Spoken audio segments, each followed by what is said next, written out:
Download Parivartan app and learn complete syllabus from standard 5th to 12th of Maharashtra State Board. Hello everyone, welcome to the Parivartan Learning Center. Myself Professor S.R. Pole, popularly known as SP Sir. तो दोस्तों आज से हम हमारा third chapter start करने जा रहे हैं जिसका नाम है kinetic theory of gases and the radiation. तो ये जो चैप्टर है दोस्तों बहुत ही इंपॉर्टेंट चैप्टर है क्योंकि इसका जो वेटेज है ये है 5 marks and with option 7 mark. तो ये टोटल कंप्लीट 7 मार्क का चैप्टर है दोस्तों। पहले 4 जो चैप्टर है फिजिक्स के ये बहुत इंपॉर्टेंट है क्योंकि हर एक चैप्टर का वेटेज जो है ये 7 मार्क का है। अगर आप पहले 4 चैप्टर अगर आप अच्छी तरीके से करते हैं तो 7 4 कितने होते हैं 28 आउट ऑफ 70 मार्क्स दोस्तों आपको मिल सकते हैं। सिर्फ आपको कितने चैप्टर्स करने हैं, यस कितने चैप्टर्स करने हैं, आपको 4 चैप्टर्स करने हैं। ठीक है, तो आप इसको नोट डाउन कीजिए। एक बार मैं साउंड चेक कर लेता हूं कि जो आवाज़ है ये अच्छी तरीके से आ रही या नहीं आ रही है। यस बिल्कुल बहुत अच्छे तरीके से आवाज़ आ रही है। तो डायरेक्टली हम इस चैप्टर को अभी स्टार्ट करते हैं। तो सबसे पहले दोस्तों kinetic theory of gases, KTG का फुल फॉर्म होता है kinetic theory of gases and radiations. Okay, तो इस चैप्टर की जब हम शुरुआत करेंगे तो लास्ट चैप्टर में हमने क्या क्या देखा है, मतलब सेकंड चैप्टर में दोस्तों हमने फ्लूइड के बारे में स्टडी किया था, लेकिन इस चैप्टर में हम गैसेस एंड रेडिएशंस के बारे में स्टडी करने वाले हैं। तो सबसे पहले दोस्तों ये बुक आपके पास है, आपका जो बोर्ड का है।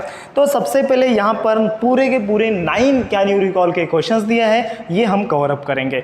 तो यहाँ पर कैन यू रिकॉल का फर्स्ट क्वेश्चन है what are different states of matter. ठीक है, तो यहाँ पर मैं लिखता हूँ कैन यू रिकॉल का फर्स्ट क्वेश्चन जो है, तो ये हमारा स्टार वाला कैन यू रिकॉल। ठीक है, ये क्वेश्चंस बहुत इंपॉर्टेंट होते हैं। ये क्वेश्चंस बोर्ड एग्जाम में नहीं आएंगे लेकिन हमें बहुत अच्छा खासा नॉलेज दे सकते हैं। What are different states of matter, matter के कितने स्टेप हैं और कौन कौन से हैं। ठीक है, तो हमें पता है, अगर आपको पता है तो वीडियो को पॉज करना है एंड कमेंट बॉक्स में मुझे बताना है कि भैया कौन कौन से स्टेप हैं मैटर के। ठीक है, अभी तक दोस्तों हमने 9th स्टैंडर्ड 10th स्टैंडर्ड में 3 स्टेट देखे थे। कौन कौन से भैया, सॉलिड होता है, हाँ सर, लिक्विड होता है, हाँ सर, वही भी देखा था, एंड उसके बाद गैसियस होते हैं।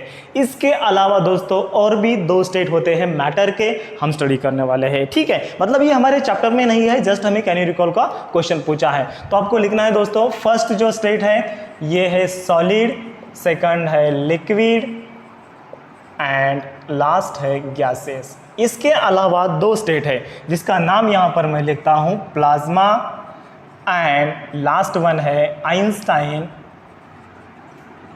Bose condensate particle, Einstein Bose condensate particle. ठीक है, तो ये क्या होते हैं भैया plasma and Einstein Bose condensate particle. दोस्तों प्लाज्मा मतलब जो फ्री आयंस होते हैं, इलेक्ट्रॉन्स होते हैं, एटम्स होते हैं, उसको हम प्लाज्मा बोलते हैं। मतलब जो सॉलिड भी नहीं होते हैं, लिक्विड भी नहीं होते हैं एंड गैसेस भी नहीं होते हैं, ये अदर दैन ये 3 होते हैं तो उसको हम प्लाज्मा बोलते हैं। एंड उसके बाद कुछ ऐसे सारे particle Einstein and boss, Bose हमारा इंडियन साइंटिस्ट है एंड आइंस्टाइन सबको पता है, Albert Einstein the great scientist, and हमारे जो बोस है ये भी ग्रेट साइंटिस्ट है। तो उन्होंने स्टडी किया और अलग टाइप के पार्टिकल की खोज की जिसके प्रॉपर्टीज ना कि सॉलिड के बराबर है, लिक्विड के बराबर है, गैसेस के बराबर है और ना कि प्लाज्मा के बराबर है। उसका जो बिहेवियर था वो कुछ अलग टाइप का था। तो उस पार्टिकल को उन्होंने खुद का नाम दिया है आइंस्टाइन बोस कंडेंसेट पार्टिकल। ठीक है, तो यहाँ पर हमने सक्सेसफुली हमारा जो कैन यू रिकॉल का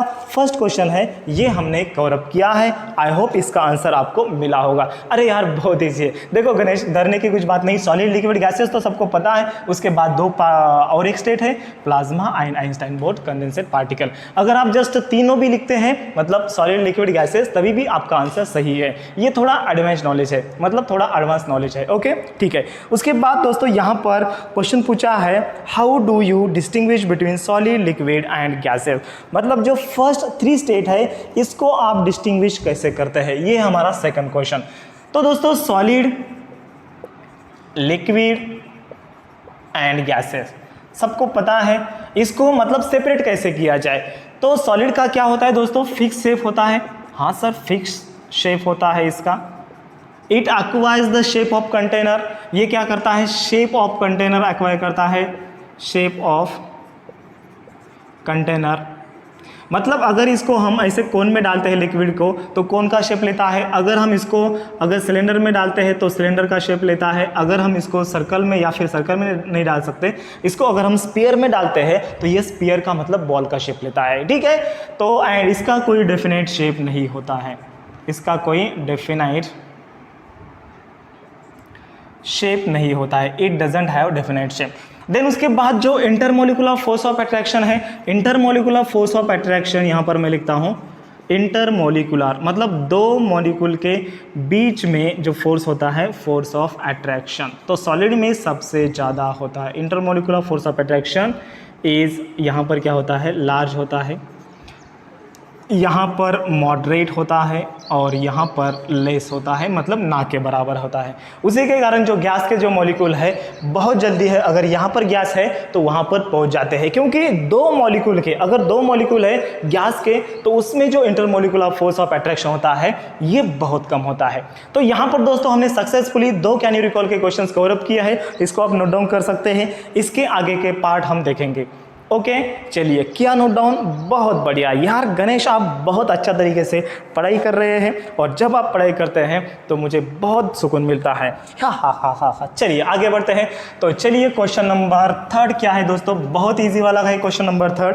यहाँ पर मैं पढ़ता हूँ व्हाट आर गैस लॉज, और ये जो गैस लॉज है ये आपने ऑलरेडी केमिस्ट्री में पढ़े हैं। तो 3rd क्वेश्चन यहाँ पर मैं लिख रहा हूँ, क्या है भैया 3rd question, what are gas laws. तो गैस के लॉज कौन कौन से हैं। ओके तो यहाँ पर दोस्तों 3 लॉज है। फर्स्ट लॉज है बॉयस लॉ, अगर आपको याद आ रहा है तो आप कमेंट बॉक्स में मुझे बता सकते हैं। एक है बॉयस लॉ, देन दूसरा है भैया चार्ल्स लॉ, हाँ सर ये भी पढ़ा था हमने केमिस्ट्री में। एंड 3rd बात आती है गाय-लुजैक लॉ। ओके इसको आप गे-लुजैक लॉ भी बोल सकते हैं। ओके तो ये 3 लॉज हैं जो कि गैस के लिए लागू होते हैं, गैस के लिए अप्लाई होते हैं। तो फर्स्ट लॉ की हम बात करेंगे, बॉयस लॉ क्या होता है। अगर यहाँ पर भैया volume is inversely proportional to, अगर प्रेशर है, क्या volume inversely proportional to pressure है, लेकिन एट कांस्टेंट टेम्परेचर, जब भैया टेम्परेचर मतलब कैपिटल T कांस्टेंट है तब volume inversely proportional to pressure होता है। मतलब अगर हम वॉल्यूम को बढ़ा देते हैं तो प्रेशर कम होता है, एंड अगर हम प्रेशर को बढ़ा देते हैं तो वॉल्यूम क्या होता है, क्या होता है, प्रेशर को बढ़ाने के बाद वॉल्यूम कम होता है। जैसे कि दोस्तों इसका एग्जांपल आपको मैं बता देता हूँ। गैस सिलेंडर की टंकी सबको पता है, यहाँ पर इस सिलेंडर में दोस्तों एकदम मतलब हाई प्रेशर गैस इसमें फिलअप किया जाता है। मतलब यहाँ पर क्या है दोस्तों, प्रेशर हाई है, प्रेशर क्या है, ज़्यादा है, एंड वॉल्यूम तो आपको दिख रहा है। गैस टंकी कितनी होती है, छोटी तो होती है, तो यहाँ पर क्या होता है, वॉल्यूम जो होता है ये क्या होता है, कम होता है। ये बॉयस लॉ का कहना है, मतलब ये सही भी है। ओके मतलब क्या है, जब वॉल्यूम बढ़ता है तो प्रेशर कम होता है, लेकिन एक कंडीशन है at the constant temperature. Yes आ गई बात ध्यान में। देन चार्ल्स लॉ क्या बताता है हमें, देखो इसका अगर आपको स्टेटमेंट पूछा गया तो कैसे लिखने का, the volume of the gas molecules are inversely proportional to the pressure at constant temperature, that's it. Okay that's it लिखने की कुछ आवश्यकता नहीं है। ओके जस्ट मैंने बोला है। ओके तो यहाँ पर आपको क्या आएगा, ये बॉयस लॉ का स्टेटमेंट आएगा। ओके देन उसके बाद चार्ल्स लॉ की हम बात करेंगे। चार्ल्स लॉ का स्टेटमेंट दोस्तों, volume is directly proportional to temperature at constant pressure. जब प्रेशर कांस्टेंट होता है ना तब volume is directly proportional to क्या होता है, टेम्परेचर होता है। एंड गाय-लुजैक लॉ की बात करेंगे तो यहाँ पर दोस्तों pressure directly proportional to temperature होता है एट कांस्टेंट वॉल्यूम। ठीक है तो ये तीनों लॉ दोस्तों आपको याद करने हैं। ये ऑलरेडी हमने स्टडी किया है, कहाँ स्टडी किया है, 11th केमिस्ट्री में स्टडी किया है। Boyle's law, Charles law and Gay Lussac law, just यहाँ पर उसका रिवीजन है। ओके और ये लॉज का यूज करके हम आगे आइडियल गैस इक्वेशन यानी कि PV = nRT को फाइंड आउट करेंगे, डिराइव करेंगे, ऑब्टेन करेंगे। ठीक है आप इसको नोट डाउन कर सकते हैं। बढ़ते हैं अगले क्वेश्चन की ओर। ओके चलिए बहुत अच्छे, इसको मैं रब करता हूं। तो 4th नंबर का क्वेश्चन क्या है दोस्तों, आप भी पढ़ सकते हैं। तो यहां पर 4th नंबर का जो क्वेश्चन पूछा है ये है, what is the absolute zero temperature. अच्छा एब्सोल्यूट जीरो टेम्परेचर क्या होता है इसके बारे में हमें पूछा है। तो 4th नंबर का क्वेश्चन, एब्सोल्यूट जीरो टेम्परेचर क्या होता है? Absolute zero temperature. तो इसके बारे में दोस्तों आपको पता होगा, अगर पता है तो वीडियो को फटाक से पॉज करना है एंड नीचे कमेंट बॉक्स में मुझे लिखना है what is absolute zero temperature का डेफिनेशन। तो दोस्तों ये क्या 0 डिग्री सेल्सियस होता है? नहीं, इसका आंसर नहीं है। हाँ, ये 0 केल्विन होता है। यस, एब्सोल्यूट जीरो, जीरो मतलब 0 डिग्री सेल्सियस नहीं है। जीरो मतलब क्या होता है? 0 डिग्री केल्विन होता है। तो 0 डिग्री केल्विन को ही हम क्या बोलते हैं?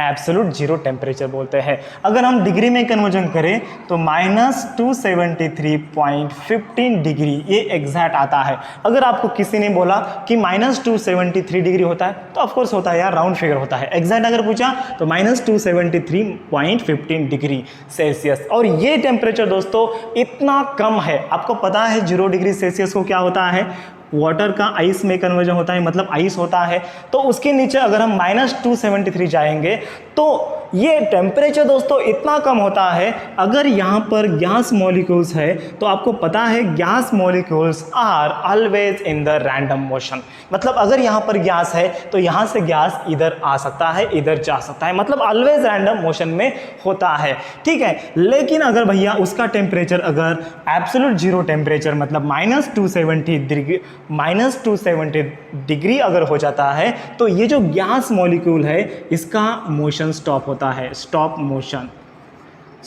मोशन ऑफ गैस मॉलिक्यूल्स, उसका मोशन स्टॉप हो जाता है। अगर ये गैस मॉलिक्यूल यहाँ पर है तो ये यहाँ पर ही रहेगा, यहाँ नहीं जाएगा, यहाँ नहीं जाएगा।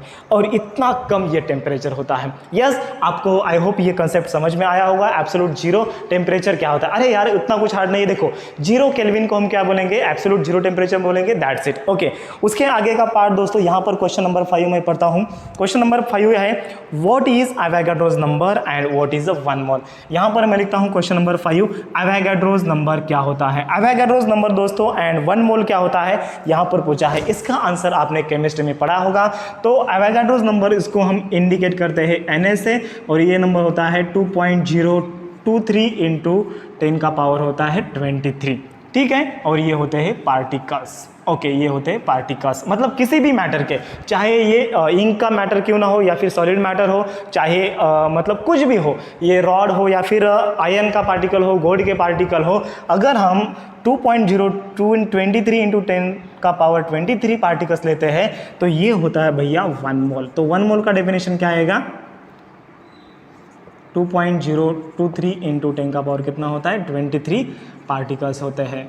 मतलब अगर हम गोल्ड के इतने पार्टिकल्स लेते हैं तो ये क्या हो जाता है? ये 1 मोल बन जाता है। This is the Avogadro's number. Okay, सबको समझ में आ गया। देन उसके बाद हम आगे बढ़ेंगे।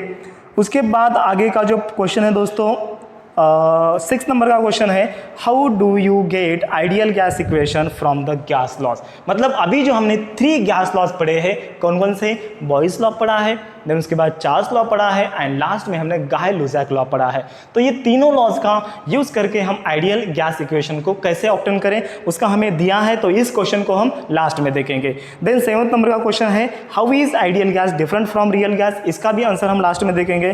8 नंबर का क्वेश्चन है what is elastic collision of the particles. यहाँ पर मैं लिखता हूँ elastic collision of the particle क्या होता है? इलास्टिक कोलिजन मतलब दोस्तों क्या होता है? टकराव। मतलब यहाँ पर देखो ये कोलिजन हो रहा है, ये अगर कोलिजन हो रहा है, ठीक है, मतलब दोनों में टकराव, उसको हम क्या बोलते हैं? कोलिजन बोलते हैं, कोलाइडर बोलते हैं। ओके, तो इलास्टिक कोलिजन क्या होता है दोस्तों? यहाँ पर एक गैस मॉलिक्यूल है, यहाँ पर एक गैस मॉलिक्यूल है, ये गैस मॉलिक्यूल यहाँ पर आ गया, ये गैस मॉलिक्यूल यहाँ पर आ गया और दोनों का टकराव हो गया।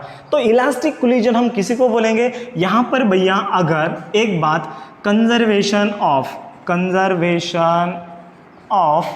एनर्जी होता है एंड मोमेंटम अगर होता है, मोमेंटम एंड एनर्जी अगर दोनों भी कंजर्व होते हैं तो उस टाइप के कोलिजन को हम क्या बोलेंगे, इलास्टिक कोलिजन बोलेंगे। एंड लास्ट क्वेश्चन है, उसका कुछ हमें ज़्यादा उपयोग नहीं है, ज़्यादा यूज़ नहीं है। What is the Dalton's law of partial pressure. तो Dalton's law of partial pressure यहाँ पर मैं लिखता हूँ। तो यहाँ पर हमने इस सिलेंडर में हमने अगर गैस भरा है तो ये जो गैस है, इस गैस का टोटल प्रेशर जो होता है it is equals to the sum of all the pressures exerted by the molecules. मतलब ये पूरे के पूरे जो मॉलिक्यूल है ये कितना फोर्स एक्सर्ट कर रहे हैं, ये कितना प्रेशर एक्सर्ट कर रहे हैं, ये टोटल प्रेशर के बराबर होता है। That's it. और वही होता है, यही डाल्टन बाबा का कहना है। ठीक है, तो यहाँ पर दोस्तों हमने कैन यू रिकॉल के पूरे क्वेश्चंस कवर अप किया है। अगर आपको समझ में आ गए हैं तो बहुत अच्छी बात है, अगर समझ में ना आए हैं तो आप इस वीडियो को दोबारा रिपीट देख लीजिए, आपको समझ में आ जाएंगे। उसके बाद हम अभी देखेंगे दोस्तों आइडियल गैस इक्वेशन को कैसे डिराइव करें, यानी कि हमारे क्वेश्चन नंबर 6 को, जो कि हमारा पूरा का पूरा इंट्रोडक्टरी पार्ट है। ठीक है, आप इसको नोट डाउन कर सकते हैं। तब तक मैं यहाँ पर इसको स्टॉप करता हूँ। तो इसके बाद का हमारा जो पार्ट आता है दोस्तों, आइडियल गैस इक्वेशन। तो हमें दोस्तों यहाँ पर आपको लिखना है आइडियल गैस इक्वेशन। सबको पता है आइडियल गैस इक्वेशन क्या होता है, PV इक्वल्स टू nRT होता है। इसको अभी हमें क्या करना है, डिराइव करना है। तो सबसे पहले हमें दोस्तों बॉयस लॉ पता है। बॉयस लॉ क्या होता है, यस, बॉयस लॉ यहाँ पर मैं लिखता हूँ। बॉयस लॉ होता है, क्या होता है, volume is inversely proportional to pressure होता है। देन उसके बाद हमने चार्ल्स लॉ पढ़ाया है, यस पढ़ा है। चार्ल्स लॉ क्या होता है, volume directly proportional to temperature होता है। एंड थर्ड लॉ दोस्तों यहाँ पर होता है, yes, Gay Lussac law. Yes, Gay Lussac law क्या होता है, यस, अभी मैंने आपको बताया है, pressure directly proportional to temperature है। अगर भैया volume directly proportional to temperature है and pressure directly proportional to temperature है, तो मैं ऐसे लिख सकता हूँ from this two law PV, मतलब PV इक्वल्स टू या फिर VP या फिर PV इक्वल्स टू या फिर PV directly proportional to temperature होता है। अगर भैया volume directly proportional to temperature है एंड प्रेशर भी है तो PV is directly proportional to temperature, ऐसे मैं लिख सकता हूं। और यहाँ पर PV इक्वल्स टू कॉन्स्टेंट है। ठीक है, तो इस प्रोपोर्शनलिटी साइन को हटाने के लिए मैं यहाँ पर कॉन्स्टेंट लेता हूँ। तो PV इक्वल्स टू यहाँ पर मैं R कॉन्स्टेंट ले रहा हूँ, वेर R इज द, यहाँ पर R क्या है, प्रोपोर्शनलिटी कॉन्स्टेंट है, जिसको हम बोलते हैं यूनिवर्सल गैस कांस्टेंट, जिसको हम क्या बोलते हैं, यूनिवर्सल गैस कांस्टेंट बोलते हैं, जिसका वैल्यू होता है R इक्वल्स टू 8.314 जूल पर मोल केल्विन। ठीक है, तो ये रहा R का वैल्यू, ये आपको याद करना है, 8.314 जूल पर मोल केल्विन। ठीक है, तो यहाँ पर PV इक्वल्स टू RT आया है, लेकिन हमें PV equals to nRT find out करना है। तो ये जो हमने दोस्तों फाइंड आउट किया, ये हमने जस्ट 1 मोल के लिए फाइंड आउट किया था।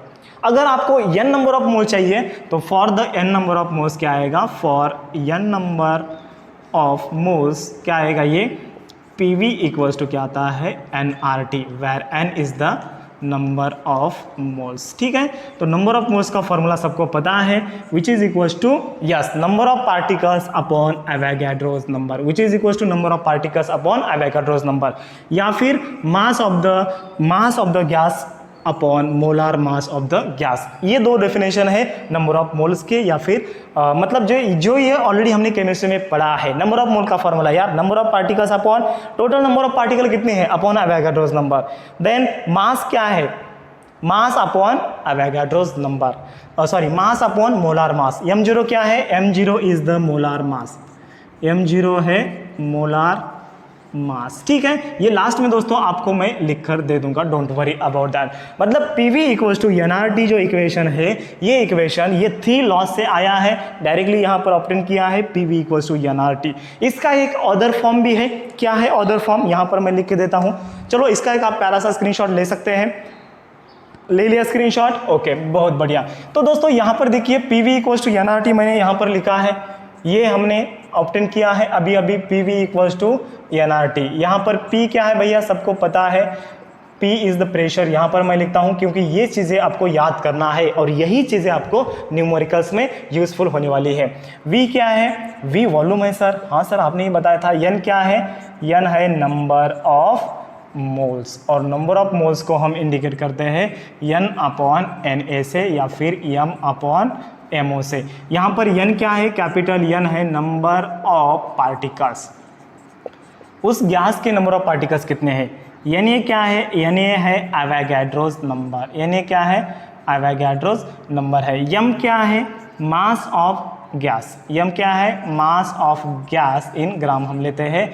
एंड m0 क्या है, m0 is the molar mass. Okay, molar mass मतलब 1 मोल का जो मास होता है उसको हम मोलार मास बोलते हैं। Okay, so these are the concept, ये जो टर्मिनोलॉजी है ये आपको पूरे के पूरे याद करना है। देन उसके बाद आर क्या है, आर है भैया यूनिवर्सल गैस कांस्टेंट, ये बहुत इंपॉर्टेंट है। ये अगर आपको पता है पूरा का पूरा तभी आप दोस्तों न्यूमेरिकल सॉल्व कर पाएंगे।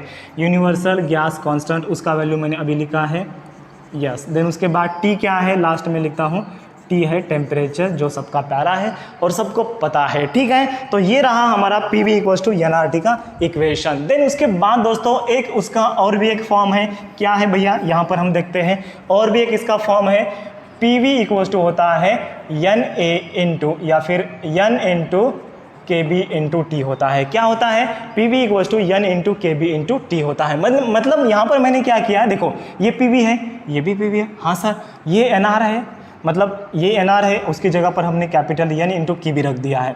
देन उसके बाद टी है, यहाँ पर भी टी है, मतलब यार साफ है यहाँ पर capital small N R equals to क्या होता है, कैपिटल एन इंटू के भी होता है। और एन का वैल्यू क्या है, यहाँ पर हमने फाइंड आउट किया, एन मतलब capital N upon N A होता है, which is equals N A upon N upon N A, मतलब स्मॉल एन का वैल्यू यार अभी अभी मैंने रखा है, देखो स्मॉल एन का value capital N upon N A into R which is equals to N into K B. N यहाँ पर कैंसिल हो जाते हैं और एन ए को हम इधर शिफ्ट करेंगे, इधर ये न्यूमरेटर में इधर ये डिनोमिनेटर में है, उधर जाके ये न्यूमरेटर में जाएगा, आर इक्वल्स टू क्या बन जाएगा, ये N A into K B बन जाएगा। ठीक है, तो ये रहा आर का एंड के बी मतलब क्या है, के बी होता है बोल्ट्जमैन कांस्टेंट, क्या होता है, बोल्ट्जमैन कांस्टेंट होता है। ठीक है, तो ये रहा universal gas constant and Boltzmann constant, ये दोनों का relation, R equals to N into K B, इसको आपको याद करना है। Then P V equals to N K V into T, इसको याद करना है। And P V equals to N R T, आपको ये तीनों इक्वेशन को याद करना है। के बी क्या होता है, बोल्ट्जमैन कांस्टेंट होता है, आर क्या होता है, यूनिवर्सल गैस कांस्टेंट होता है, यमओ क्या होता है, मोलार मास होता है, यम क्या है, मास ऑफ द गैस होता है। तो ये पूरी की पूरी दोस्तों आपको चीज़ें याद करना है। अगर इसको आप याद करेंगे, देखो इधर देखना है, अगर इसको आप याद करेंगे तो इसके ऊपर जो भी न्यूमेरिकल आएगा ये दोस्तों आप 100% सॉल्व कर पाएंगे। ठीक है, तो ये रहा हमारा पूरा का पूरा इंट्रोडक्टरी पार्ट। उसके बाद का जो पार्ट आता है दोस्तों, ये आता है behaviour of the gas molecule and ideal gas and real gas में क्या डिफरेंस होता है, इसके ऊपर हम चर्चा करेंगे। ठीक है, तो तब तक आप इसका एक बहुत प्यारा सा स्क्रीनशॉट ले सकते हैं, वो भी खचाक करके। ओके, ले लीजिए स्क्रीनशॉट, खचाक। ओके, चलिए तो चलिए इसके बाद का जो कंसेप्ट आता है दोस्तों, यहां पर मैं लिखता हूं behaviour of the gas, behaviour of gas. तो गैस का बिहेवियर कैसे होता है, अगर आप दोस्तों इस मार्कर को ऊपर फेंकते हैं या फिर किसी स्टोन को अगर आप ऊपर फेंकते हैं, तो अगर हमें मोशन का स्टडी करना है, मतलब इस मार्कर के या फिर किसी स्टोन के मोशन का स्टडी करना है, किसी गाड़ी के मोशन का स्टडी करना है, मतलब अगर हमें कौन से भी मोशन का स्टडी करना है तो हम न्यूटन्स बाबा के लॉज यूज करते हैं। मतलब न्यूटन लॉज ऑफ मोशन से हम दोस्तों उसका स्टडी करते हैं और हमें ईजी जाता है वेलोसिटी फाइंड आउट करने में, उसका एक्सेलरेशन फाइंड आउट करने में, फोर्स फाइंड आउट करने में, मोमेंटम फाइंड आउट करने में। लेकिन दोस्तों यहां पर गैस है, अगर हम गैस को ऐसे ऊपर फेंकते हैं तो वहां पर न्यूटन बाबा के लॉज नहीं चलेंगे। ठीक है, क्योंकि गैस का खुद का एक मोशन होता है। अगर यहां पर गैस मॉलिक्यूल है तो उस गैस मॉलिक्यूल का एक रैंडम मोशन होता है। ठीक है, तो मतलब अगर हमें गैस मॉलिक्यूल का मोशन स्टडी करना है, गैस मॉलिक्यूल का हमें स्वभाव कैसे है, बिहेवियर कैसे है, वो स्टडी करना है, तो दोस्तों प्रेशर इंपॉर्टेंट है, वॉल्यूम इंपॉर्टेंट है, टेम्परेचर एंड ई, PVTE मतलब प्रेशर पता होना ज़रूरी है, वॉल्यूम पता होना ज़रूरी है, टेम्परेचर पता होना ज़रूरी है, एंड उसका हमें इंटरनल, ई मतलब क्या होता है, इंटरनल एनर्जी होता है। ई मतलब इंटरनल होना चाहिए, पी मतलब pressure, volume and temperature, internal energy. मतलब ये जो मैक्रोस्कोपिक जो प्रॉपर्टीज़ है ये हमें पता होना बहुत ज़रूरी है अगर हमें गैस का स्टडी करना है, गैस मॉलिक्यूल का हमें स्टडी करना है। तो उसके बाद का आपका अगला पॉइंट है दोस्तों डिफरेंस बिटवीन, या फिर डायरेक्टली यहाँ पर आपका ऐसा पॉइंट है ideal gas and real gas. तो ये दोनों में दोस्तों क्या डिफरेंस है? तो दोस्तों ये जो PV इक्वल्स टू NRT ये जो इक्वेशन है ना, ये इक्वेशन आइडियल गैस के भी लिए लागू होता है, उसको हम बोलते हैं आइडियल गैस इक्वेशन। लेकिन ये जो इक्वेशन है ये रियल गैसेस को भी लागू पड़ता है। लेकिन ये कंडीशन है, अगर भैया प्रेशर अगर ज़्यादा नहीं है एंड टेम्परेचर अगर बहुत कम नहीं है, मतलब which is near to the liquefaction figure या फिर लिक्विफैक्शन नंबर। ठीक है, अगर प्रेशर बहुत ज़्यादा नहीं है एंड टेम्परेचर बहुत कम नहीं है, नॉर्मल है, तो ये जो इक्वेशन है ये इक्वेशन रियल गैस को भी लागू पड़ेगा एंड आइडियल गैस को भी लागू पड़ेगा। लेकिन अगर भैया प्रेशर बहुत ज़्यादा है एंड टेम्परेचर कम है तो ये इक्वेशन सिर्फ आइडियल गैस को ही लागू पड़ता है। So this is the difference between the ideal gas and the real gas. ठीक है, तो यहाँ पर दोस्तों हमने पूरा का पूरा इंट्रोडक्टरी पार्ट, मतलब बहुत ही इंपॉर्टेंट पार्ट हमने खत्म किया है। आगे अगले लेक्चर में दोस्तों हम आगे वाला पार्ट कंप्लीट करने वाले हैं जो कि बहुत ही इंपॉर्टेंट है, मीन फ्री पाथ क्या होता है एंड देन उसके बाद pressure of the ideal gas. Ideal gas है तो वो कितना प्रेशर एग्जर्ट कर सकता है, उसका डेरिवेशन बहुत ही इंपॉर्टेंट है, ये हम देखेंगे and then mean free path के ऊपर हम चर्चा करेंगे। और ये जो लेक्चर है दोस्तों आपका डेली आता रहेगा, मतलब साइमल्टेनियसली हमारे 2 टॉपिक चलते रहेंगे। उधर हमारा रोटेशनल डायनामिक्स खत्म होने को आया है, देन उसके बाद हम सेकंड चैप्टर स्टार्ट करेंगे और ये थर्ड चैप्टर हमारा खत्म, मतलब अभी स्टार्ट किया तो बहुत जल्दी ये चैप्टर खत्म हो जाएगा, क्योंकि ये चैप्टर ज़्यादा वेटेज को है और बहुत कम कंटेंट इस चैप्टर में दिए हैं। ठीक है, बहुत इंपॉर्टेंट चैप्टर है, बहुत इजी चैप्टर है। ठीक है, अभी तक चैनल को सब्सक्राइब नहीं किया है तो प्लीज चैनल को सब्सक्राइब कीजिए। इस वीडियो को अपने दोस्तों के साथ जरूर शेयर करना है, ताकि यार बहुत मेहनत चल रहा है आपके लिए। वीडियोस बनाना, रिकॉर्ड करना, उसके बाद एडिट करना, अपलोड करना बहुत समय लगता है। डायरेक्ट लाइव टीचिंग बहुत ईजी है, लेकिन रिकॉर्डेड लेक्चर दोस्तों बहुत टाइम कंज्यूमिंग होते हैं, बहुत थोड़े लेंदी होते हैं। ठीक है, तो जरूर शेयर करना है, चैनल को सब्सक्राइब करना है, वीडियो को जरूर लाइक करना है एंड ये वीडियो कैसा लगा कमेंट में जरूर बताना है। ठीक है, तो कल के लेक्चर में दोस्तों आपको ये मैं पूछने वाला हूँ, ये आइडियल गैस इक्वेशन क्या होता है, N क्या होता है, नंबर ऑफ मोल्स क्या होता है, R क्या होता है, T क्या होता है, ये पूरी चीज़ें आपको मैं कल पूछने वाला हूँ। ठीक है, so thank you, have a nice day, bye bye. Download Parivartan app and learn complete syllabus from standard 5th to 12th of Maharashtra State Board.